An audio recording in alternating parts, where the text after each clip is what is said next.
आइए बच्चों, आप लोगों का आपके अपने YouTube channel NCERT math success classes पर स्वागत है।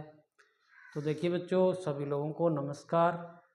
और बच्चों, हम लोग अध्याय 6 यानी कि एप्लीकेशन ऑफ डेरिवेटिव की एक्सरसाइज विविध के क्वेश्चन नंबर आज बच्चों न्यू सिलेबस के अकॉर्डिंग 12 नंबर पर हम लोग आए हुए हैं।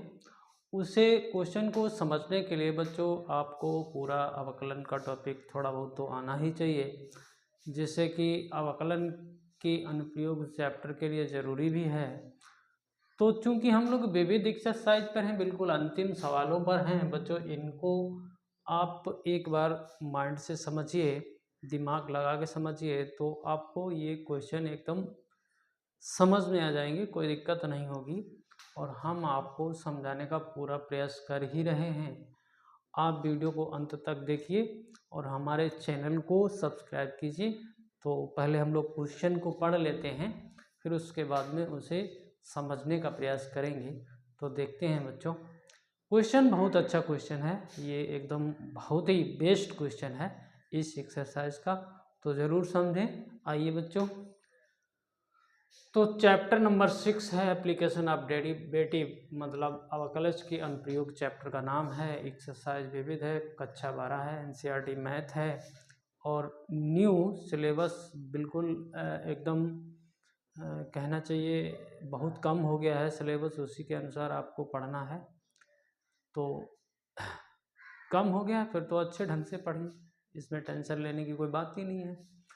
तो देखिए बच्चों, क्वेश्चन है हमारा, सिद्ध कीजिए कि आर त्रिज्या के गोले के अंतर्गत उच्चतम आयतन के लंबवृत्तीय शंकु की ऊंचाई कितनी है? 4r/3 है।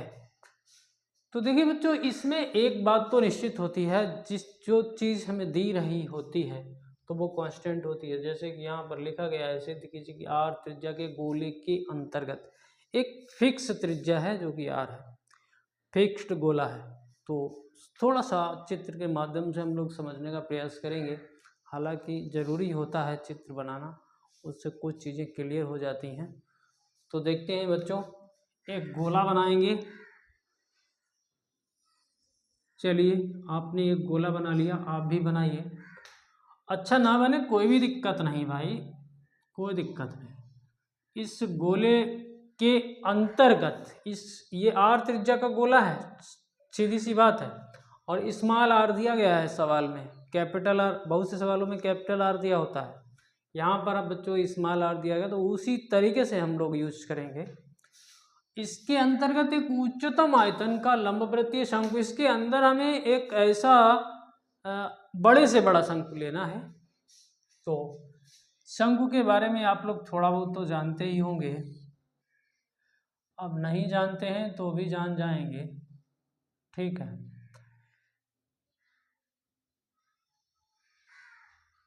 ठीक है बच्चों,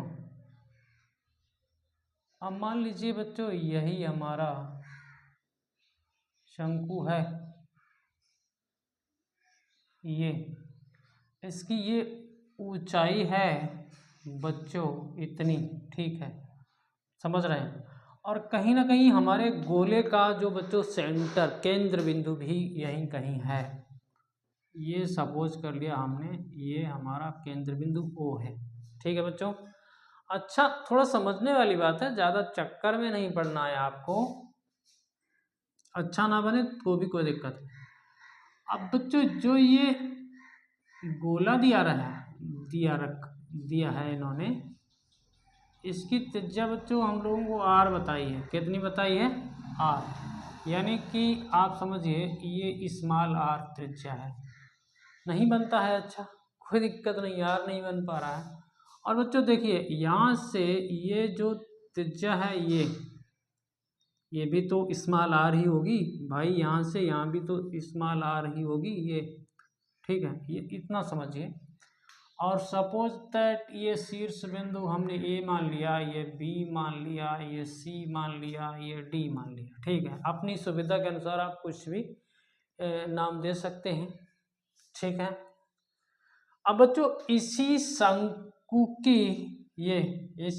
की ऊंचाई ये सपोज दैट हमने यहाँ पर इसको यच मान लिया है, और बच्चों हमें लाना भी तो यही है। देख लो शंकु की ऊंचाई आपको देखिए यहाँ पर देखिए यच बराबर आपको 4r/3 ला के दिखाना है, ये तो क्लियर है, ठीक है। अब एक समस्या है बच्चों हमारे पास कि हम लोग इसमें इस शंकु के आधार की त्रिज्या भी तो होगी कहीं ना कहीं। तो सपोज करिए बच्चों ये शंकु की आधार की त्रिज्या हमने मान ली x, अपनी सुविधा के अनुसार आप मान सकते हैं, कोई समस्या नहीं होगी, जैसा आपको अच्छा लगे वैसा करें। तो बच्चों अब यहाँ पर जो बातें हमने लोगों ने मानी हैं तो उन्हें थोड़ा सा आप सॉल्यूशन में ज़रूर लिखें, ताकि सवाल की डेंटिंग पेंटिंग भी ज़रूरी है।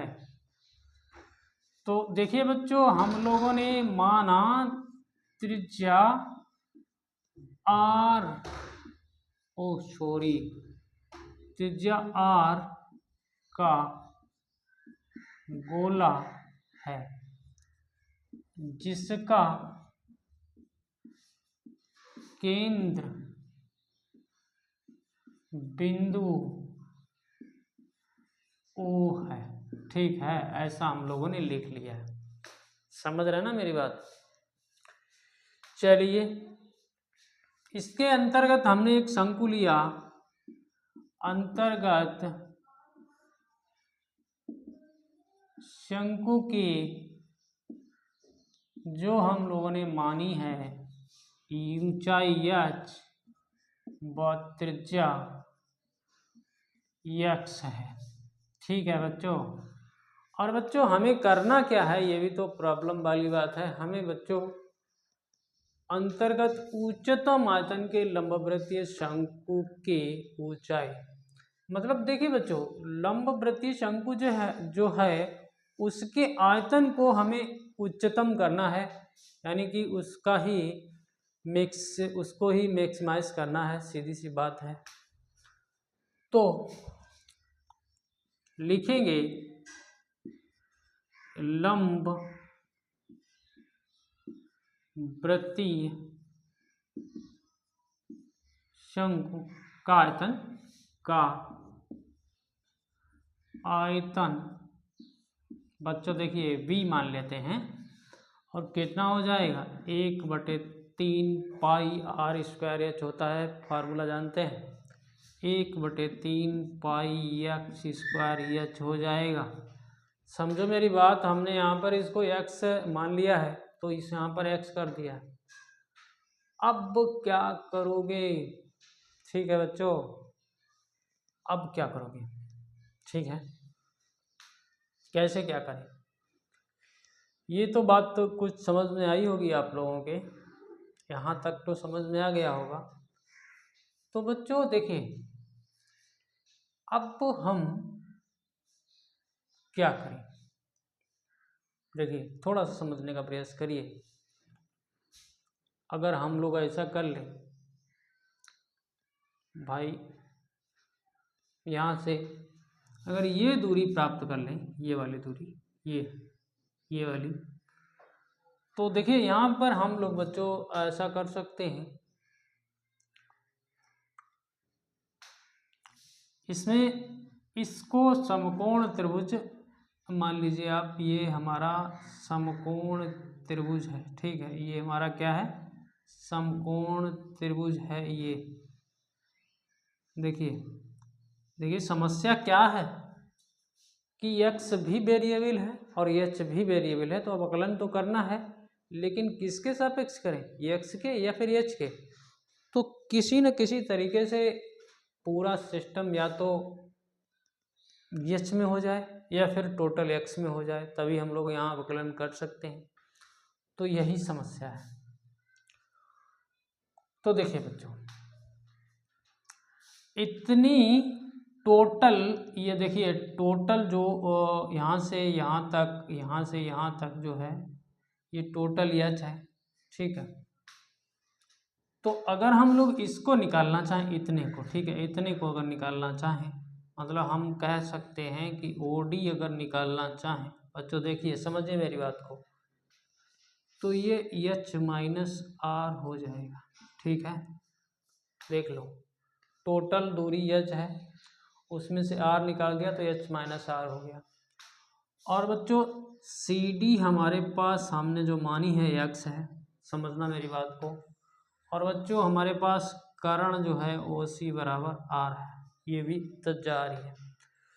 तो अगर हम यहाँ पर पाइथागोरस अप्लाई कर दें, पाइथागोरस, तो देखो बच्चों क्या हो सकता है। ये आर जो है हमारा, ये कांस्टेंट है, ये भी कांस्टेंट है। क्यों? क्योंकि यही त्रिज्या हमें दी गई थी। तो यहाँ पर बच्चों हम लोग अगर पाइथागोरस लगाएं तो ओ सी स्क्वायर बराबर सी डी स्क्वायर और प्लस ओ डी स्क्वायर हो जाएगा। देख लो, समझो मेरी बात को, आपको क्लियर समझ में आ जाएगा। तो ओ सी तो आर स्क्वायर है, चलिए यहाँ आर स्क्वायर लिख दिया। सी डी आपका एक्स का है, एक्स का स्क्वायर कर दो। ओ डी आप क्या है, ओ डी बच्चों एच माइनस आर स्क्वायर है, ठीक है।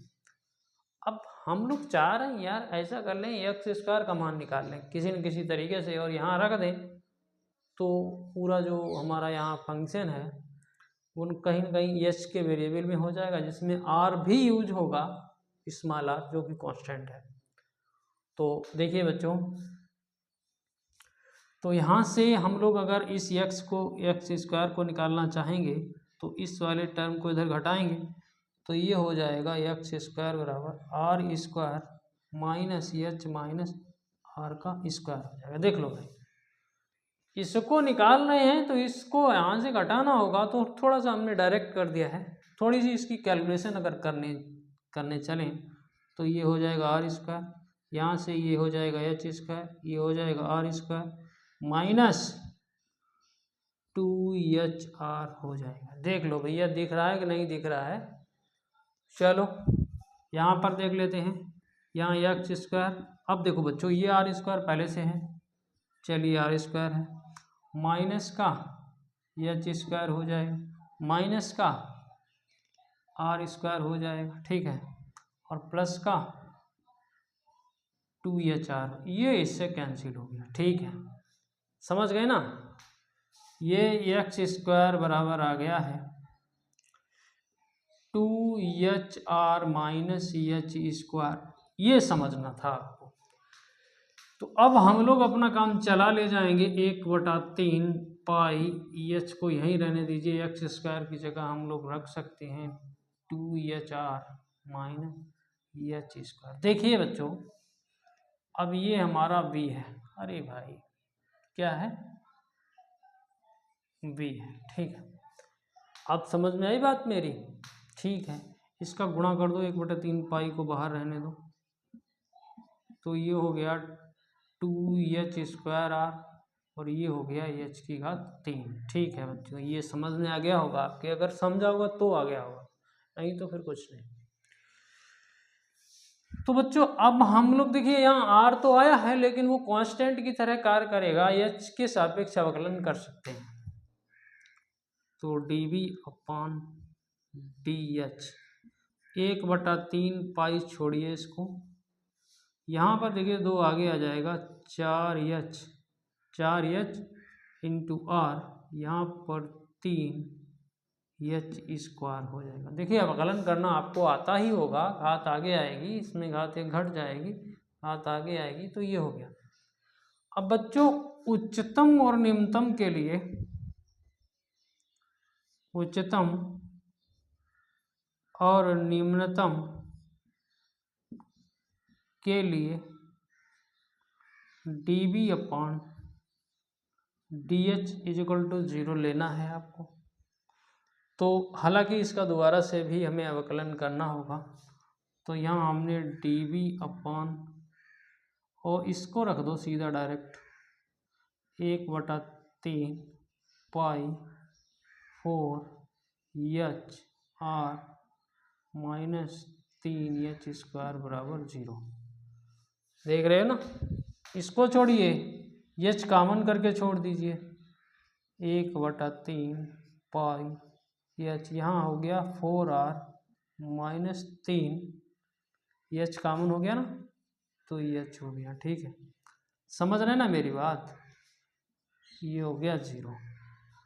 तो एक तो बच्चों एच बराबर 0 मिल गया है, या फिर 4r माइनस 3h बराबर 0। तो h बराबर 0 हो नहीं सकता, क्योंकि आप कुछ ऐसा तो है नहीं, यहाँ पर शंकु को नहीं ले रहे हैं। h 0 तो तभी होगा जब यहाँ शंकु नहीं लेंगे। तो इस समीकरण से बच्चों देखिए क्या मिलेगा हमें, हमारे पास देखिए 4r minus 3h is equal to 0 आ गया है। तो माइनस 3h बराबर माइनस 4r आ गया है। h बराबर बच्चों 4r/3 आ गया है। ठीक है, समझ गए ना मेरी बात। अब बच्चों चूंकि हमें इस आयतन को उच्चतम दिखाना है, तो इसके लिए आपको दोबारा से इसका अवकलज निगेटिव दिखाना है। तो कर देते हैं यहीं पर d² v अपान dh²। देखिए बच्चों 1/3 पाई से नो टेंशन, यहाँ पर h के सापेक्ष अवकलन करेंगे तो ये हो जाएगा 4r, h का 1 हो गया, यहाँ पर हो गया 6h। ठीक है, अब देखिए बच्चों h की जगह अगर आप इसको रखेंगे, अरे भाई इसी पॉइंट पर आपको निगेटिव दिखाना है, 4r minus 6h into 4r/3। देखिए 3 दूनी 6 और 4 दूनी 8r हो गया, 8r हो गया ये। अरे भाई एक बार लिख लो, ज़्यादा क्लियर हो जाएगा। 4r minus 8r, total value आप लोग देख ही रहे हैं, d² v अपान dh²। ये कैसा हो गया, निगेटिव हो गया। आप कर लेना थोड़ा सा। तो जब बच्चों ये हमारा, इसका मतलब हुआ कि जो हम b लेके चले थे वो b आयतन हमारा, b आयतन हमारा बच्चों उच्चतम है। ठीक है, और जब आयतन उच्चतम है तो बच्चों h बराबर हमारा ये प्रूफ हो गया 4r/3, जिसमें r जो है बच्चों गोले की त्रिज्या है। ठीक है, समझ गए होंगे, तो ज़्यादा टेंशन लेनी नहीं है आपको, सवाल तो समझ में आ ही गया होगा। आप ज़रूर सही से देखें और सही से समझें, प्रैक्टिस करें, निश्चित रूप से आपका गणित कंप्लीट हो जाएगा। और बच्चों हमारे चैनल को सब्सक्राइब जरूर करें, बेल आइकन को प्रेस करें, यहाँ पर सेट कर लें, ताकि हमारे वीडियो का नोटिफिकेशन आपको मिलता रहे, ऐसी हमारी आशा है। धन्यवाद। जय हिंद, जय भारत।